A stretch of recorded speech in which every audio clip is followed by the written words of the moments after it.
सात भेद सत्य पुरुष चैनल में आप लोगों का स्वागत है। और इस दो विशेष सवालों के उत्तर बतलाए जाएंगे, जिसमें आप लोगों को बहुत कुछ समझने को मिलेगा। यानी जो कुछ हम आपको बतलाने वाले हैं वह सब शायद आपको आज तक किसी ने ना बतलाया हो, ऐसी जानकारी हम देने वाले हैं। क्योंकि साथियों, संसार में कल्पनातीत ज्ञान फैला हुआ है, जिसके कारण सारा संसार भ्रमित है। और हमारी कोशिश है कि हम आपको उस भ्रम से मुक्त करें, यानी आप तक सही जानकारी पहुंचाने का हमारा प्रयास है। तो एक सवाल आता है कि जीव मरने के बाद जो हमारा इस शरीर है, शरीर के अंदर जो हमारी अज्ञान स्वरूपी जीव आत्मा है, जब यह इस शरीर का त्याग कर देती है तब इसके साथ क्या क्या होता है। और दूसरा सवाल है, भूत प्रेत मनुष्यों को क्यों सताते हैं। दो सवाल है। सबसे पहले साथियों समझना होगा, इस संसार में किसी भी कारण के बिना कोई कार्य नहीं होता है। कोई कार्य किसी कारण के बिना नहीं होता है। आपने अपने हिसाब से, मान लीजिए आपने अपने हिसाब से सबके साथ अच्छा किया है ना, लेकिन लोगों ने आपके साथ बुरा किया, तो आपको लगता है मैंने क्या गलत किया, है ना।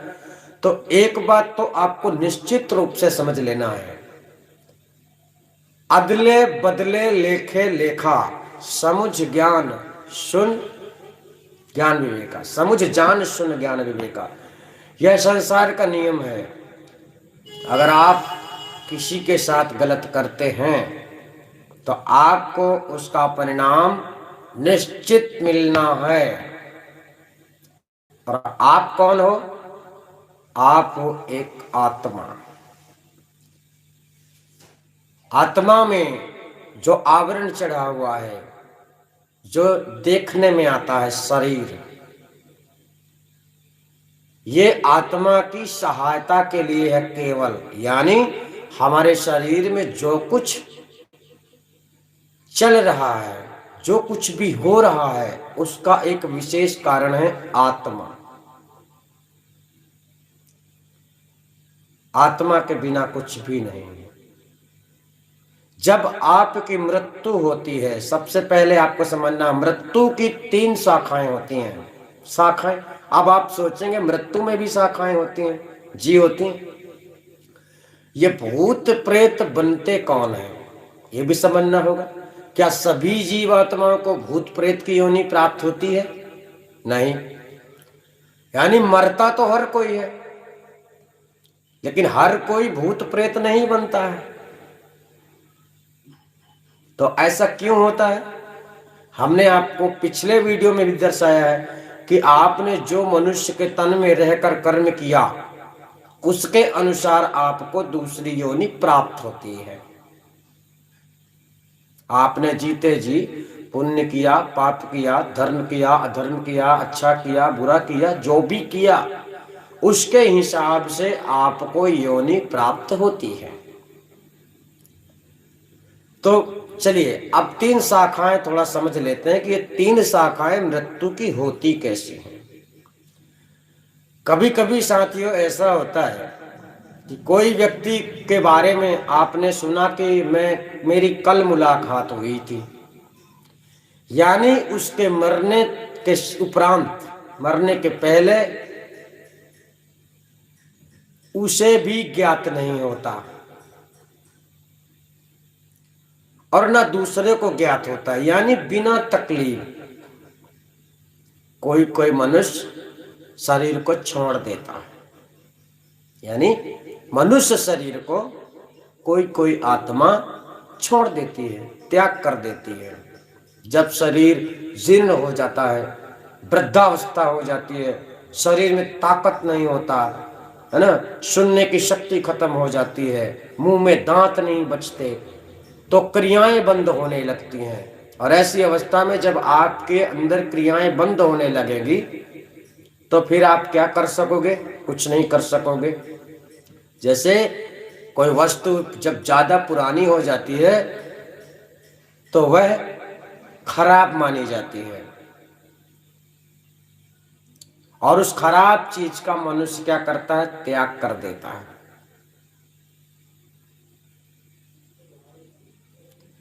तो उसके बारे में सदगुरु कबीर साहब कहते हैं कि यह शरीर एक वाणी भी है, बहुत मतलब सुंदर वाणी है। तोहियस मित्र बहुत हम त्यागा, संग न लेना कोई। यहाँ पर जीवात्मा और शरीर की वार्ता चलती है, तब ये शब्द यहाँ पर आता है। यानी जीव आत्मा और शरीर की बातें होती हैं। जब शरीर वृद्धावस्था में आ जाता है, कुछ क्रिया करने के योग्य नहीं बचता है, तो शरीर और आत्मा बात कर रही है। यहाँ पर सदगुरु कबीर साहब बहुत सारी बातें इस प्रकार से वैकल्पिक रूप से समझा रहे हैं कि शरीर आत्मा से कहता है कि ए मेरे प्रिय साथी, तुम मुझे छोड़कर कहां जा रहे हो? तो आत्मा कह रही है कि तोहियस मित्र बहुत हम त्यागा, संग न लीन्हा कोई। यानी आत्मा इस प्रकार से कई शरीर धारण कर चुकी है।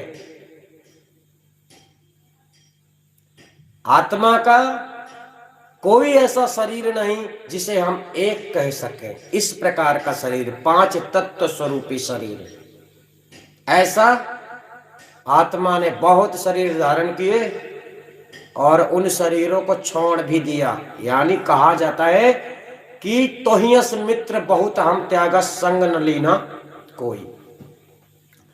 ये शब्द हमने इसलिए उठाया ताकि आपको समझ में आया। हमारी जो बातें होती हैं, जो हमारी शिक्षा होती है, वह सदगुरु कबीर के सिद्धांत में होती है। तो इस प्रकार से अब आप संसार में देखो। चलिए एक बात समझिए, प्रलय काल आप किसे समझते हैं? प्रलय का मतलब आपने क्या समझा?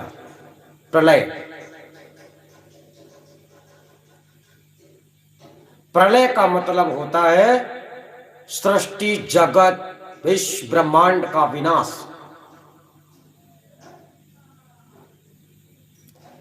जब इस संसार में कुछ नहीं होगा, यह संसार ही नहीं होगा, उस स्थिति को, उस समय को प्रलय कहा जाता है। तो एक मनुष्य के लिए प्रलय कब होता है? जब मनुष्य का यह पिंड ब्रह्मांड शरीर समेत नष्ट होता है, जब आत्मा इस शरीर से जुदा होती है, इस शरीर से विलग होती है, तब वह समय आत्मा के लिए प्रलय माना जाता है। वही प्रलय है। और जब आप शरीर छोड़ते हैं तब तो आपको पता भी नहीं है कि तुम किस योनि में जाने वाले हो,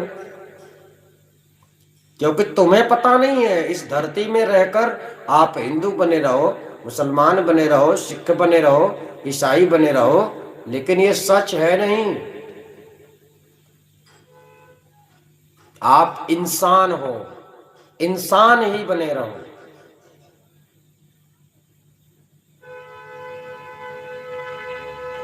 लेकिन आप लोग यह भूल चुके हैं, और उसका विशेष कारण है लोगों की इच्छा, लोगों का मन। जो मन में आया वही करते हैं, है ना? सतगुरु साहेब खुश रहो बेटा। तो साथियों, मरने की तीन शाखाएं सबसे पहले समझ लीजिए। जब आपका शरीर पूर्ण रूप से वृद्ध हो जाता है, शरीर कार्य योग्य नहीं होता है, ऐसी स्थिति में आपकी चेतन आत्मा, आपके अंतर आत्मा स्वयं गवाह देने लगती है कि हे प्रभु उठा ले जाओ, हे प्रभु उठा ले जाओ। और ऐसा नहीं होता है। आपके कहने पे वो नहीं उठाता है। क्योंकि सबसे पहली बात आपको समझना है, आपको कोई उठाता ही नहीं है। आपको कोई नहीं उठाता है। आपके साथ ही कितने राक्षस हैं आपको पता नहीं है, सदैव रहते हैं आपके साथ। आपके विनाश का कारण आपके लक्षण, आपके विचार हैं।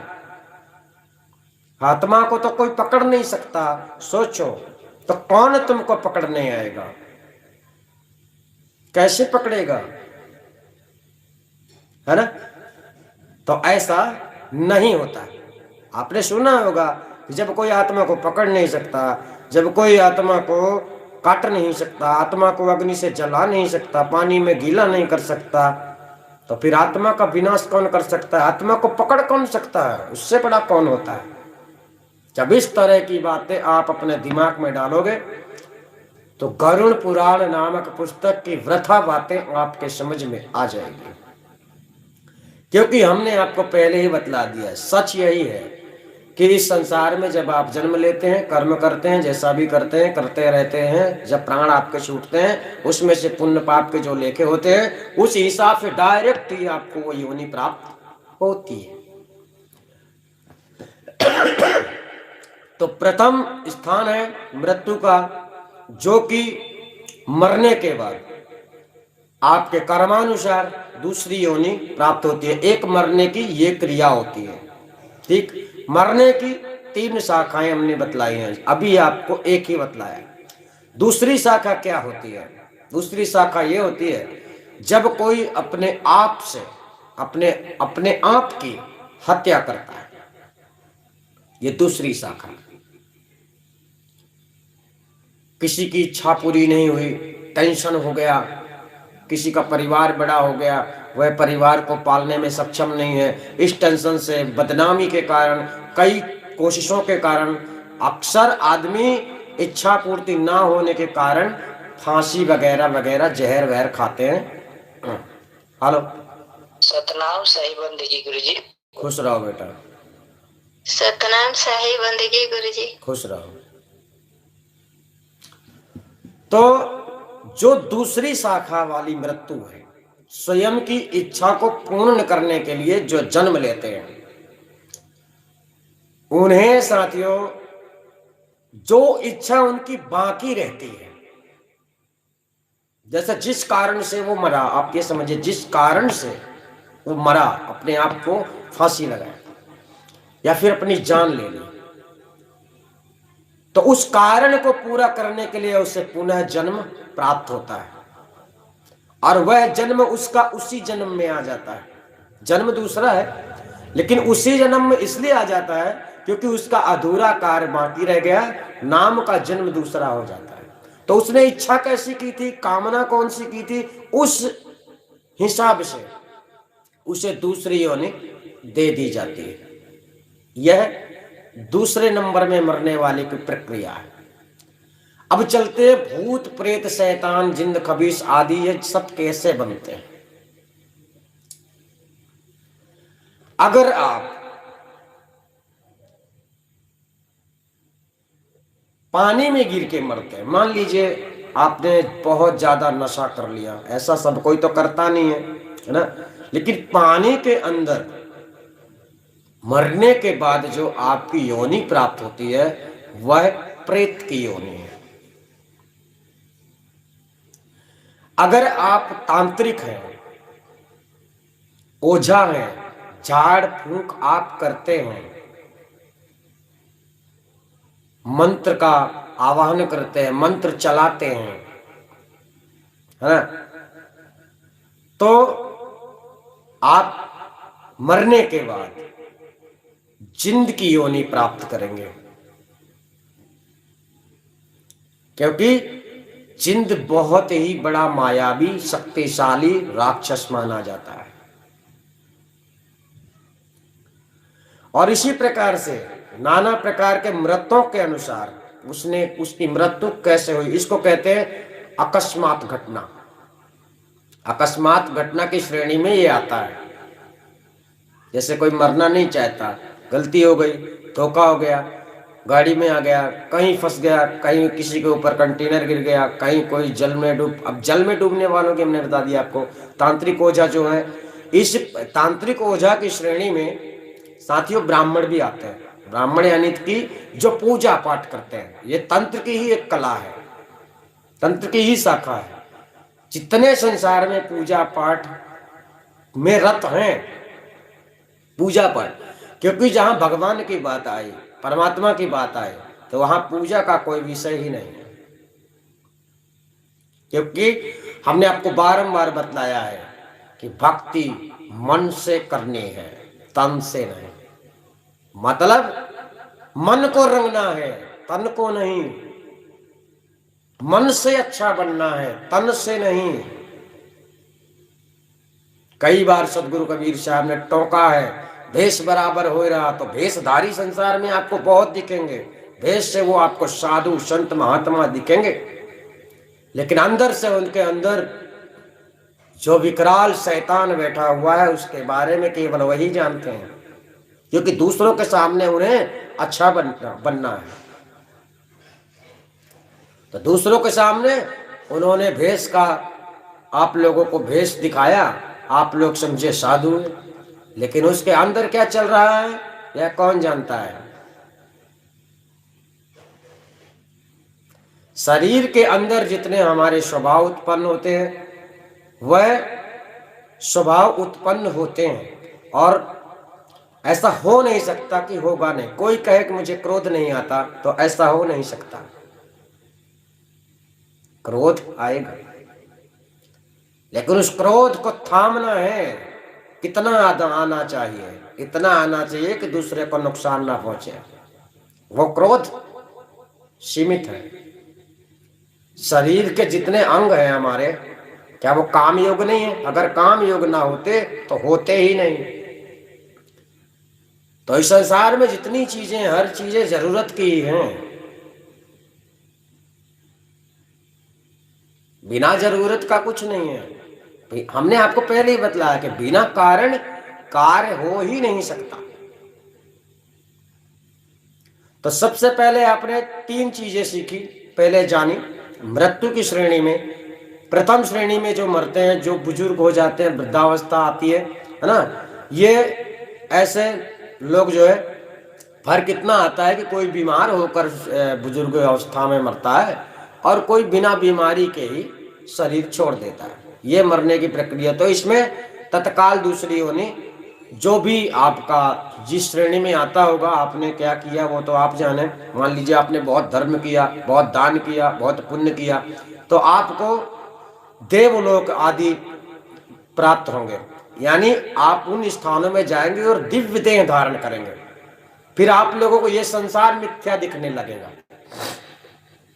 ये संसार, जैसे आप देव हो गए, जैसे एक अमीर आदमी होता है तो गरीबों को समझता है चलो कचड़ा है ना। क्यों? क्योंकि उसके पास हर शानो शौकत है। तो उसे गरीब की झोपड़ी से क्या मिल सकता है ना। तो इसीलिए आप लोगों को संसार में बारंबार लोग भ्रमित कर रहे हैं कि भगवान के पास सब कुछ है, वो जिसको देता है छप्पर फाड़ के देता है। हम आपको बतलाना चाहते हैं कि वो किसी को कुछ नहीं देता है। अलग से वो किसी को कुछ नहीं देता है और न देगा, न दिया है। आप मान लेते हैं कि हमको मिला है, हमको दिया है। हमने बताया ना कि कर्म का ही फल मिलता है। कर्म किया नहीं, तुम्हें मिल गया, तुमने सोच लिया भगवान ने दे दिया। ऐसा नहीं है। देखो, इस संसार में नाना प्रकार के देवी देवता हैं। सदगुरु कबीर साहब कहते हैं, घर घर अंतर देव फिरत है महिमा के अभिमानी। घर घर अंतर देव फिरत है महिमा के अभिमानी। देवी देवता जीव यानी शरीर को हट के, जैसे हमारा पंच भौतिक शरीर है, तो हमारे पंच भौतिक शरीर का भोजन क्या है? 5 तत्वों के अंतर्गत जो हम खाते पीते हैं वही हमारा भोजन है ना। लेकिन क्या जीव आत्माएं इन चीजों को खाती हैं? जीव आत्माओं को सूक्ष्म शरीर प्रदान किया जाता है, स्थूल शरीर प्रदान नहीं किया जाता। जितने जीवात्माएं हैं। अब जीवात्माओं का मतलब हमारे में जो जीवात्मा है इसमें, और जो सूक्ष्म शरीर वाली आत्माएं होती हैं उसमें अंतर है। जो सूक्ष्म शरीर जीवात्माएं होती हैं इनका स्वरूप कल्पनातीत होता है, यानी ये जैसे सोच लेंगे इनका शरीर वैसा धारण होगा। अब आप थोड़ी देर के लिए समझिए। आपने सुना होगा जो भूत प्रेत आदि आप लोगों को डराते हैं, जैसे नहीं कहते कि वहां उस जगह में भूत रहता है, तो वो भूत आपको सुमर भी बनकर मिल सकता है, शेर भी बनकर मिल सकता है, गीदड़ भी बनकर मिल सकता है। यानी इनका जो स्वरूप होता है कल्पनातीत स्वरूप होता है। इन्होंने कल्पना की, सेम स्वरूप उनको मिल जाता है, अर्थात उन्हें सुख नहीं होता। मनुष्य से सुखी संसार में कोई नहीं है, लेकिन मनुष्य भ्रम में पड़कर सुख को त्याग कर दुख की ओर दौड़ता है। बहुत लोग ऐसा करते हैं जो फांसी लगा लेते हैं। ऐसा कभी नहीं करना चाहिए, क्योंकि आपको उसी इच्छा को पूरी करने के लिए दूसरा जन्म लेना पड़ सकता है, और उस जन्म में भी पूरा नहीं हो तो तीसरा लेना पड़ सकता है। तो एक ही काम को तुम 10 जन्म तक करते रहो, ये अच्छी बात नहीं है। जो इसी जन्म में पूरा हो सकता है, तो फर्क क्या है? ज्ञान बिना घट सुना। जब आपके अंतर्गत घट में ज्ञान होगा तब आप अच्छा विचार करेंगे। जिंदगी जीने के लिए मिली है, बेबस होकर आत्महत्या करने के लिए नहीं मिली है। आपको सोचना चाहिए कि जब आपने इस शरीर को बनाया नहीं, किसी भी शरीर को आपने बनाया नहीं, तो आपको उसे बिगाड़ने का अधिकार तो है ही नहीं। आप संसार में लड़ने नहीं आए हो, बेवजह में लोग लड़ रहे हैं संसार में। राजनीतिक दलों में देखो, साधु संतों में देखो, है पूजा पाठ करने वालों में देखो, यानी सब में झगड़ा है। हमारा काम ऐसा नहीं है कि हम आप लोगों को बुरा कह रहे हैं तो आप हमसे झगड़ा कर रहे हैं, या फिर हम आपसे झगड़ा कर रहे हैं, ऐसा नहीं है। हम केवल सत्य प्रस्ताव दे रहे हैं, सही बातें आपको समझा रहे हैं। अगर समझ में आ जाए तो खुशी की बात है ना। तो दूसरी प्रक्रिया में हमने आपको बतलाया कि जो आत्महत्या स्वयं से करते हैं। तीसरी में होता है अकस्मात मृत्यु, यानी अनजाने में होने वाली घटना। जो घटना अनजाने में होती है साथियों, ऐसी आत्माओं को भूत प्रेत राक्षस आदि शैतान नाना प्रकार की चीजें प्राप्त होती हैं, ऐसी योनियां प्राप्त होती हैं। और ऐसी जो आत्माएं होती हैं, यही आत्माएं अक्सर लोगों को परेशान करती हैं। और ऐसी आत्माओं को यह भी समझना है कि हम तो रोज सोते हैं, रोज जागते हैं, रोज उठते हैं, रोज खाते हैं, रोज पीते हैं, लेकिन एक शैतानी शक्ति जो होती है, इसे जल यानी कि इसकी भूख कब मिटती है, इसकी प्यास कब मिटती है, जब इनको किसी न किसी एक को टच करना होता है, सतायमान करना होता है, तब कहीं चल के उस आत्मा को भोजन मिलता है। अब आपको लगता होगा कि आत्मा का भोजन होता क्या? अब आपको हम समझाते हैं। आत्मा और जीव आत्मा में फर्क है। आत्मा रियल को हम कहते हैं, और जीव आत्मा अज्ञानी आत्मा को हम कहते हैं। जीव आत्मा, जीव अज्ञानी आत्मा को कहा गया है, जिसमें ज्ञान नहीं है। तो जीव आत्मा किस शरीर में रहता है? सूक्ष्म शरीर में, हमने आपको बतलाया। तो इनका भोजन क्या होगा? सूक्ष्म भोजन होगा। तो इनका भोजन क्या है?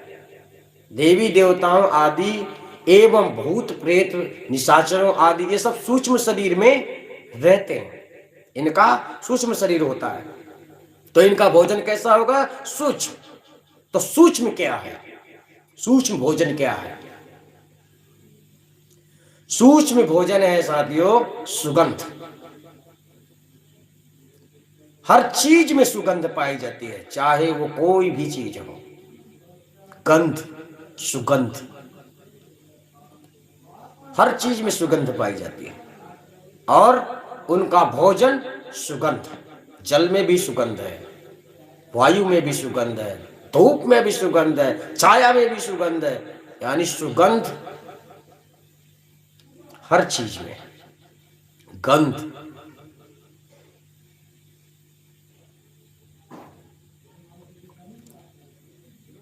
अर्थात अब यहां सवाल आता है कि आत्माएं, भूत प्रेत आदि क्यों परेशान करते हैं, है ना।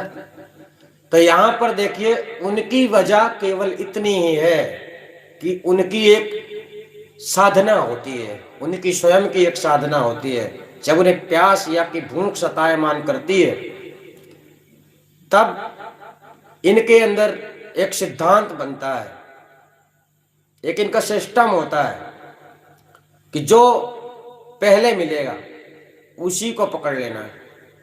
पकड़ेंगे, सतायमान करेंगे।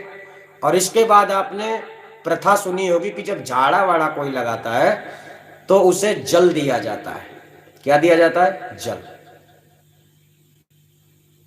तो बहुत लोग समझते हैं गंगा मैया से हम उसे गंगा में भेज दिए, ऐसा नहीं होता है। उसकी भूख मिटाने के लिए उसे गंगा जल देना पड़ता है। कोई भी राक्षस आदि शैतान आपको लग जाता है, लेकिन हर कोई उसे दे नहीं सकता है।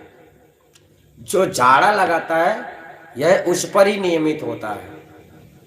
झाड़ा लगाने वालों की भी एक साधना होती है, ऐसे नहीं कोई झाड़ा लगा देता है। जैसे हम ही लगाते हैं तो हम तांत्रिक की गिनती में नहीं आते, क्योंकि हम कोई मंत्र बोलते ही नहीं है। हम केवल परमात्मा के सांकेतिक नामों के साथ आपको दुआ दे देते हैं, जिसमें आप अच्छे हो जाते हैं या नहीं होते हैं ये तो आप समझ पाएंगे।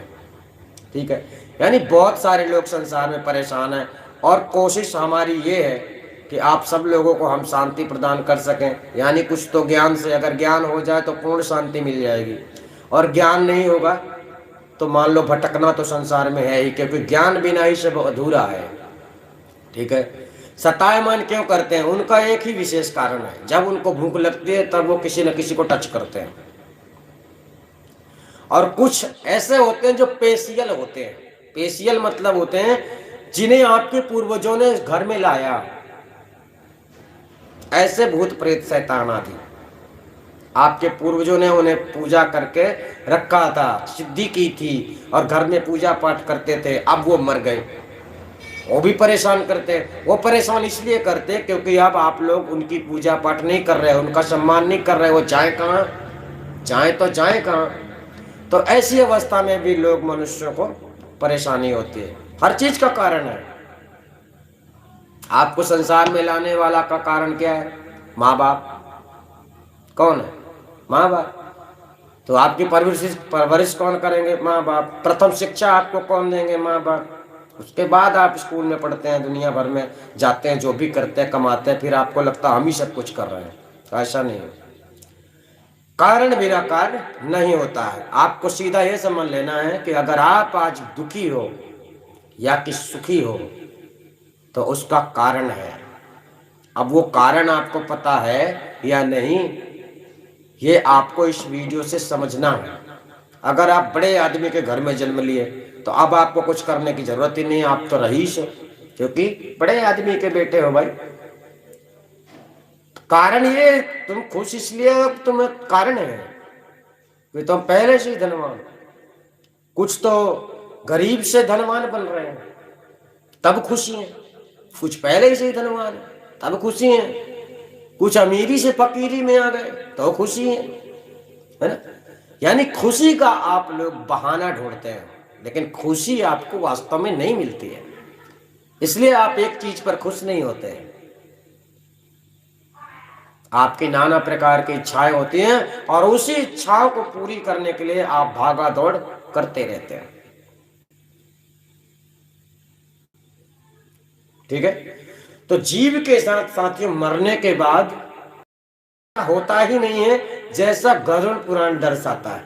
आपको डराया जाता है, कड़ाही में आपको तला जाएगा, आरा से बीच से काटा जाएगा, आपको यमदूत के महल में उल्टा लटकाया जाएगा, आपको लंगड़ा कर दिया जाएगा, है? नाना प्रकार की भ्रांतियां आप लोगों को केवल डराने के लिए शास्त्रों में विदित की गई, प्रकट की गई, जो कभी हुआ नहीं, जो कभी था नहीं। आप स्वयं से सोचिए, आप जब कभी स्वप्न की दुनिया में जाते हैं तब आपका सूक्ष्म शरीर होता है। वर्तमान में आप इस शरीर में हैं, इसलिए इसी शरीर का सूक्ष्म शरीर के माध्यम से आप स्वप्न में कहीं ना कहीं जाते हैं। कई बार ऐसा होता है कि कोई तुमको पकड़ लेता है और आप डर के मारे वहां से भागते हैं और पता चलता है आपकी नींद खुल जाती है, फिर आपको लगता है मैं तो सपना देख रहा था। तो सूक्ष्म शरीर आत्मा ऐसी है जिसे कोई पकड़ नहीं सकता। तो अब आत्मा को सूक्ष्म शरीर क्यों दिया जाता है? क्योंकि आत्मा अपने निज स्वरूप को ना समझ ले, इसलिए सूक्ष्म शरीर के बंधन में उसे लटकाए रखा जाता है और जब उसका समय पूरा होता है तो उसे पुनः मृत्यु लोक में सजा भोगने एवं कर्म फल योग भोगने के लिए भेज दिया जाता है। तो ये कोई अलग से आपको भेजता नहीं है कि जाओ रे, ऐसा भी नहीं है। ये कोई बैठा है आपको वहां भेजने वाला, ऐसा नहीं है। ये सिस्टम ही ऐसा है। क्या सिस्टम? यानी नियम। ये संसार नियम से चल रहा है और मनुष्य नियम को भूल गया है। इसलिए जीवन में नियम हमें लक्ष्य तक पहुंचाते हैं। साधना के भी नियम होते हैं, बिना नियम के साधना नहीं होती है। तो नियम का ध्यान कौन रखता है? हमारे अंदर मन।